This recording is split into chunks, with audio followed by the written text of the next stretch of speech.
Assalamualaikum warahmatullahi wabarakatuh, sahabat Motivatras. Jumpa kembali di channel kita Gunanto Motivatras. Pada kali ini saya berada di dek ya, di dek lantai 3 kapal Legundi yang menyeberangkan kami rombongan dari Bakauheni menuju Pelabuhan Merak di Cilegon di Banten ya. Ini termasuk kapal eksekutif ya. Di belakang saya ini saya berada di dek paling atas sehingga saya bisa melihat dua buah cerobong mesin di kiri kanan itu ya. Kemudian karena posisinya agak panas jadi anak-anak muda jarang yang selfie di atas tuh. Jarang yang ada. Kemarin waktu saya berangkat kondisinya agak teduh ya. Jadi banyak yang di atas berfoto-foto ria begitu. Nah, ini karena posisinya siang dan agak panas, mataharinya terik, jadi jarang, mereka lebih memilih di dalam ya, karena di dalam itu ber-AC. Sahabat Motivatras, saya tertarik, saya ingin cerita sedikit ya tentang pengalaman saya naik kapal ini. Yang pertama adalah saya melihat bagaimana pelayanan dari manajemen ferry itu bagus ya, menurut saya bagus ya. Ini sebagai bentuk apresiasi saya karena kapalnya bersih, kemudian tepat waktu, kemudian para petugasnya care ya, para petugasnya tuh care ya, sedang mengingatkan waktu masuk begitu, waktu baru masuk satu-satu dari pintu utama itu dijaga, kemudian diingatkan maskernya dipakai. Nah, sekarang ini saya nggak pakai masker karena di lantai atas nggak ada orang ya, sedikit, jadi saya berani melepas maskernya. Nanti kalau saya masuk saya pakai lagi. Kemudian diingatkan, diarahkan ke kursi-kursi yang masih kosong begitu ya, diingatkan. Kemudian juga diminta untuk menjaga kebersihan karena bersih sekali, bersih sekali bagian-bagian bawah. Nah, kita lihat tuh bagian bawahnya juga bersih sekali nih sahabat nih, tuh ya, kiri kanan tuh bersih ya, bersih. Nah, ini bagian dari pelayanan. Nah, tadi saya berjumpa dengan manajemennya yang melayani itu, masa mbaknya masih muda tapi bagus, smart ya, cara melayani itu bagus dengan senyuman, selamat datang, terima kasih, silahkan memilih tempat duduk yang masih kosong. Kemudian begitu kita sudah duduk itu ada beberapa informasi. Pertama, diingatkan untuk menjaga protokol kesehatan, tetap memakai masker, boleh makan tapi sampahnya harus dibuang di tempat sampah yang sudah disediakan begitu. Dan memang begitu kita noleh ke kanan ke kiri, tempat-tempat sampah itu sudah tersedia, jadi layak lah ya informasi itu dilakukan. Manakala itu sudah ada, sepertinya aman gitu. Lain kalau kita menyampaikan bahwa tolong sampahnya dibuang tempat sampah tapi jauh dari tempat duduk kita, sehingga jumlah tempat sampahnya banyak sekali ya, jumlahnya banyak sekali. Nah, saya ingin mengajak sedikit diskusi nih sahabat tentang bagaimana makna sebuah pelayanan ya. Ternyata pelayanan itu nggak pernah usang ya. Kita tidak pernah usang membahas masalah pelayanan dimanapun dan kapanpun dan kepada siapapun.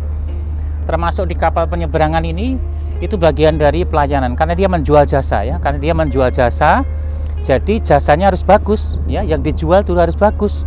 Karena jasa itu hanya bisa dirasakan itu dengan rasa ya, dengan rasa bisa dilihat dan ada kenyataannya di hadapan para konsumen gitu. Itu yang paling penting dari konsep menjual jasa. Nah, ini jasa pelayanan, jadi melayani harus bagus. Maka salah satu indikatornya adalah dengan kesabaran, dengan senyum, dengan ramah, kemudian juga care ya.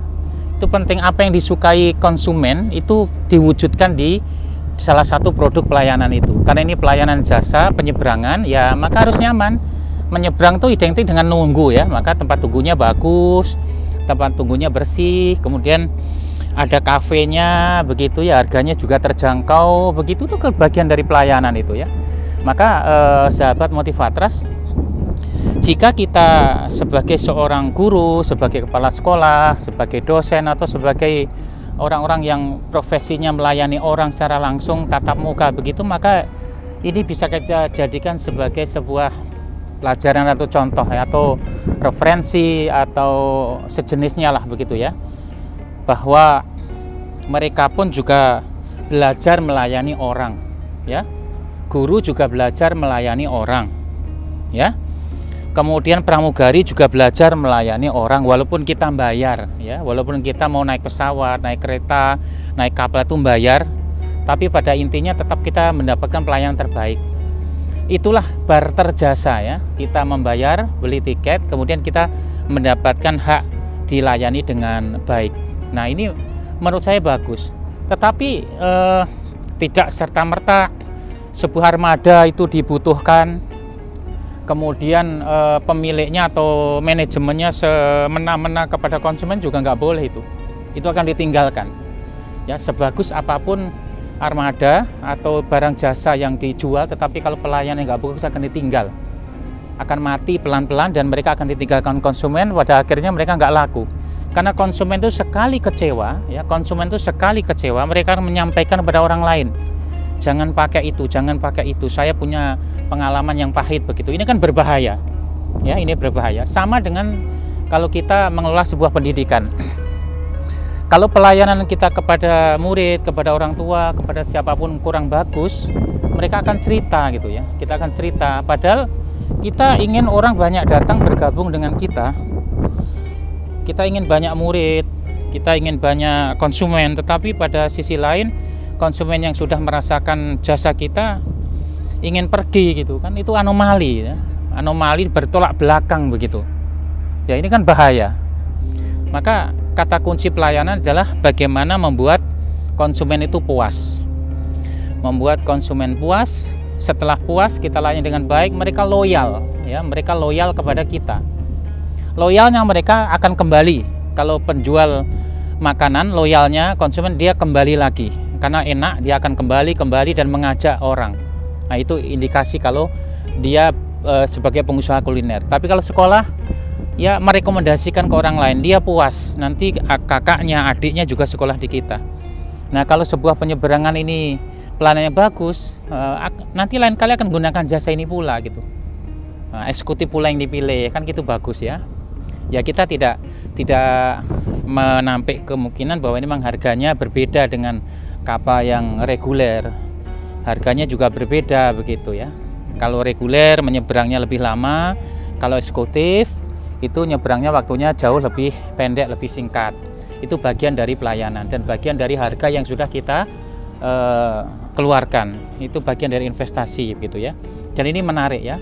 Artinya bahwa apabila orang sudah berani bergabung dengan kita dengan harga yang sudah kita tawarkan, maka kita tidak boleh main-main ya. Kita tidak boleh main-main dan kita harus mewujudkan janji kita itu, dan kita harus mewujudkan pelayanan yang sebanding dengan yang dibayarkan. Ini konsep yang bagus, konsep yang tidak boleh ditinggalkan oleh siapapun ya, terutama kepada kita yang bergerak di bidang jasa.